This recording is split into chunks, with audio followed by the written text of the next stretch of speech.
বসো আসনে।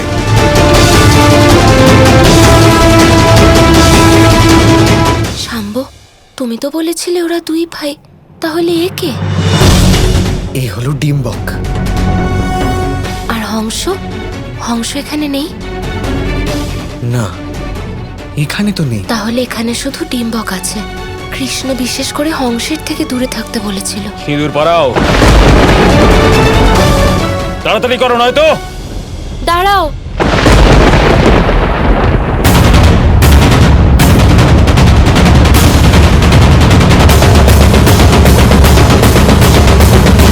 বন্ধ করো এই অনর্থ। এত দুঃসাহস! তুমি আমাদের বাধা দেওয়ার কে শুনি? আমি রাধা।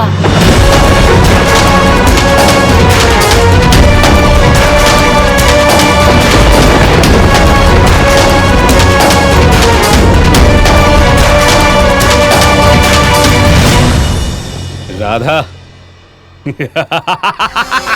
আরে যেখানে দ্বারকার রাজা কৃষ্ণ আমাদের বাধা দিতে এলো না, আর ওর কোনো দূতেরও এত সাহস নেই যে আমাদের বাধা দিতে পারে, তাহলে আমাদের পথে বাধা উৎপন্নকারী এই রাধা আবার কে? কৃষ্ণ এখানে নেই কারণ ও ঋষি দুর্বাসার সাথে দেখা করতে গেছে। আর যদিও এখানে থাকতো, তোমাদের এত সাহস হতো না এমন উৎপাত করার। কৃষ্ণ এখানে নেই তার মানে এটা নয় তোমাদের কেউ বাধা দেবে না। আমি রাধা এখানে আর একটাও বিবাহ হতে দেব না।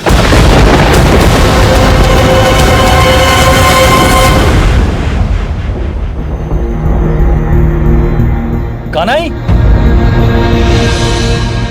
দাদা আপনি এখানে কি করছেন? কানাই, আমার কাছে ঋষি দুর্বাসার সংবাদ এসেছিল। আমি ভাবলাম আমি যদি সময় মতো পৌঁছাতে না পারি আর তুমিও যদি না পারো তাহলে, তাই আমি যত দ্রুত সম্ভব এখানে চলে এলাম। আমরা দুজনেই এখানে আছি আর ওখানে দ্বারকাতে কিছু না, তাড়াতাড়ি যাওয়া যাক। দেখো রাধা, এসব কিছু আমার দাদা হংস করছে, আর ও আমাকে যা বলছে আমি সেটাই করছি। আর তাছাড়া আমি এই কাজের বিরোধিতাই করি, কিন্তু ও হলো আমার দাদা, তাই আমাকে তো ওর সঙ্গ দিতেই হবে। কাউকে সংসারী করা সেটা তো কোনো অপরাধ নয়। অবশ্যই অপরাধ। সম্মতি ছাড়া কারোর বিবাহ দেওয়া ঘোরতর অপরাধ। আচ্ছা, যদি তা পাপ হয়ে থাকে তাহলে যারা বিবাহ করছেন তারা বিরোধিতা কেন করছেন না? যদি প্রাণের ভয় চোখের সামনে থাকে তখন কেউ বিরোধিতা করতে পারেন না, কারণ ওরা ভীত, আনন্দিত নয়। ব্যাস, তোমার জ্ঞান শোনার আর প্রয়োজন নেই আমার। আমার দাদা আমাকে যা বলছেন আমি তাই করছি, আর সেটাই হলো সত্যি। তাও তো আমি খুব ভদ্রভাবে কথা বলছি, কিন্তু আমার দাদা হংস মুখ দিয়ে নয়, অস্ত্র দিয়ে কথা বলে। আর ওর ক্রোধ হলো আগুনের সমান, আর এই আগুনের সামনে যে আসবে সে ভস্ম হয়ে যাবে। ডিম্বক, তোমার এত বড় সাহস কি করে হলো শ্রী রাধার সাথে এইভাবে কথা বলার? তুমি কি আদৌ জানো যে উনি কে? ডিম্বক, শ্রী রাধার কাছে ক্ষমা চাও। দাঁড়াও, আমরা যুদ্ধ করব না। হংসর জন্য অপেক্ষা করব। আমিও দেখতে চাই এই হংস আসলে কে, আর ওর রাগ কতটা ভয়ঙ্কর। কেন এই অপরাধ করা থেকেও বিরত থাকবেন?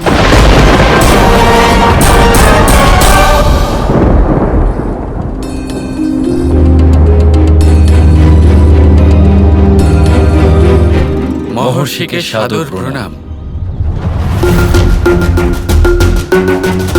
কৃষ্ণ আর বলরাম দুজনে একসাথে খুব সম্মান করো দেখছে ঋষিদের। ঋষিগণ তো আশীর্বাদ মন খুলেই করেন, তাই না? বলুন মহর্ষি দুর্বাসা, এমন কি সমস্যা হয়েছে যে আপনি এত শীঘ্র ডেকে পাঠালেন? হ্যাঁ কৃষ্ণ, সমস্যা খুবই গম্ভীর, আর এর সমাধান শুধু তুমিই করতে পারবে। হংস আর ডিম্বক নামে দুই অসুর ভাই বলপূর্বক যুবক ঋষিদের বিবাহ করাচ্ছে, তাদের ব্রহ্মচর্য ব্রত ভঙ্গ করবার প্রয়াস করছে। হংস সংকল্প নিয়েছে সব অবিবাহিত ঋষিদের গৃহী করবে, আর যদি এরকমটা হয় তাহলে ঋষি সম্প্রদায় সমাপ্ত হয়ে যাবে। যজ্ঞ পূজা সাধনা কারা করবে? এতদিন যা হবার তা হয়ে গেছে মহর্ষি, কিন্তু এবার ব্যাস, এসব আর হবে না। এবার ওই হংস আর ডিম্বক যেখানেই থাকুক না কেন, আমি ওদেরকে খুঁজে দণ্ড অবশ্যই দেব। দাঁড়ান দাদা, এমনিতে ওরা এখন এই মুহূর্তে দ্বারকাতেই আছে, কিছু করার থাকলে আমিই করতে পারতাম। কিন্তু কেন কেন ওদের শাস্তি পাওয়া উচিত? মহর্ষি, আপনার আদেশ আমার কাছে শিরোধার্য, কিন্তু মনে প্রশ্ন আসছে ওদের শাস্তি দিলে কি কারণে দেব? যদি কেউ জোর করে কারোর বিবাহ দিয়ে থাকে তাহলে তাকে শাস্তি কি বা দেওয়া যেতে পারে? যদি আপনার কাছে এটা অনুচিত হয় তাহলে আপনার মধ্যেও তো অনন্ত শক্তি রয়েছে, আপনি ওদের অভিশাপ দিয়ে তাদের নত হতে বাধ্য করতে পারতেন। তাহলে বলরাম এবং কৃষ্ণকে দ্বারকা ও বৃন্দাবন থেকে ডাকার কি দরকার ছিল?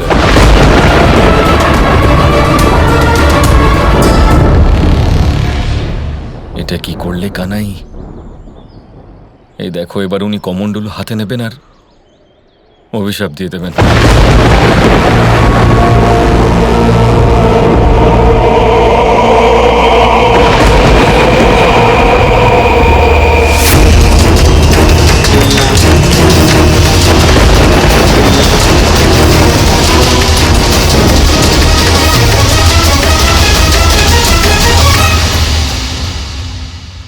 কৃষ্ণ, তোমার সাথে একান্তে কথা বলতে চাই। অবশ্যই।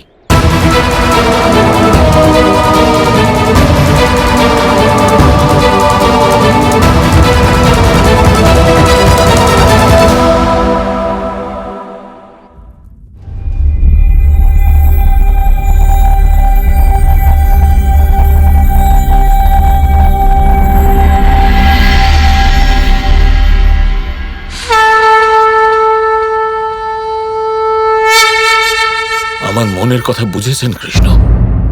করতে চাইলে আমি অনেক কিছুই করতে পারতাম, কিন্তু কিভাবে? কোনো পথই পাচ্ছি না ওদের এই কর্মকে অনুচিত বলে প্রমাণের। দ্বিতীয়ত, ওরা শিবশম্ভুর বর পেয়েছে। ভেবে দেখুন কৃষ্ণ, বিবাহ করানো কোনো অনুচিত কাজ নয়, কিন্তু বলপূর্বক কারো সম্মতি ছাড়া তার বিবাহ করানো, সেটা কি উচিত?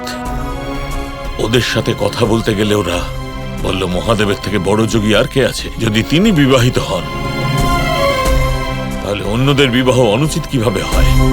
কিন্তু এমনটা ওরা কেন বলছে? আপনাকে অতীতের কথা বলি।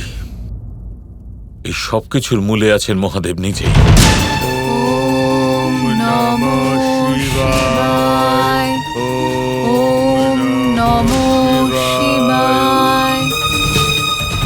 অনেক দিন আগের কথা। রাজা দৈবদূত খুবই ধৈর্যশীল এবং প্রজাবৎসল রাজা ছিলেন। প্রজাদের সেবাও করতেন। দুঃখ ছিল শুধু একটাই, ওনাদের সন্তান ছিল না। অন্য কোনো পথ না থাকায় তারা মহাদেবের প্রচন্ড সাধনা শুরু করলেন। সেই সাধনা এত কঠিন ছিল যে ওনারাই বনের অংশ হয়ে গেলেন। ভোলানাথের মন বিগলিত হলো, তিনি দর্শন দিলেন। চোখ খোলো দৈবদূত।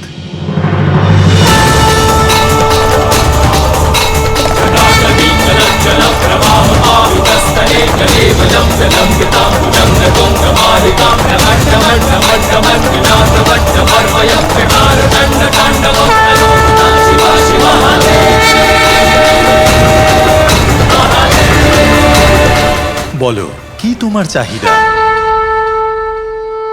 মহাদেব, আপনি তো সবই জানেন মহাদেব। হে প্রভু, আপনি তো হলেন অন্তর্যামী। তাও বর লাভের আশায় শব্দ তোমাকেই চয়ন করতে হবে। আপনার মতো পুত্র লাভ করতে চাই। তথাস্তু।